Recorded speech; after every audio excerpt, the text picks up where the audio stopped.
बिस्मिल्लाहिर्रहमानिर्रहीम। आज मैं आपके लिए लेके आया हूँ बहुत ही ज़बरदस्त आइडियल लोकेशन की society Bairia town orchard phase 4। इसकी लोकेशन की बात करें तो लोकेशन बैरिया ऑर्चर्ड फ़ेज़ 2 के बिल्कुल अपोजिट आती है। ऑन ग्राउंड प्लॉट्स हैं, बड़ी बड़े रोड्स हैं, ग्रीन बीच में वैली दी गई है और दरख्त और पार्क के साथ खूबसूरती के साथ इंतहा की गई है। और इसके अलावा यहाँ पे बिजली ऑन ग्राउंड है, मौके पे प्लॉट्स हैं, फाइल या बाद में देने वाला कोई ऐसा सीन नहीं है। इंटरनेशनल लेवल की सोसाइटी है, आपको पता है बैरिया टाउन एक बहुत बड़ा ब्रांड नेम है। तो इसके अलावा इसमें एक न्यू डील आई है 10 मरला की।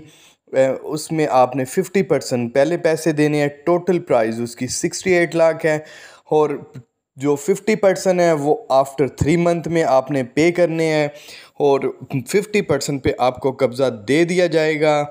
शानदार मौका है, आप इससे ज़रूर फ़ायदा उठाएं। इन्वेस्टमेंट पॉइंट के लिहाज से बहुत ही अच्छी आपके पास ऑप्शन है। आप इसको इन्वेस्टमेंट के लिए भी ले सकते हैं आप, प्लस इसको बेहतरीन चॉइस जो होम्स के लिए आप इसको घर के लिए ले सकते हैं। 50% पैसे दें और अपना घर शुरू कर सकते हैं और एलडीए से ये 100% अप्रूवल है। गैस में अभी थोड़ा सा टाइम लगेगा और कमर्शियल एरिया भी बहुत स्पीड से यहाँ पे बन रहे हैं। और इसके अलावा आप इसकी जो फ़ाइल है हमारे नीचे दिए गए नंबर पर रब्ता करके ले सकते हैं। और हमारे चैनल को ज़रूर सब्सक्राइब कर दें ताकि आपको आने वाली हर वीडियो टाइम पे मिल सके। इसी के साथ मुझे इजाज़त दें। अल्लाह हाफिज़।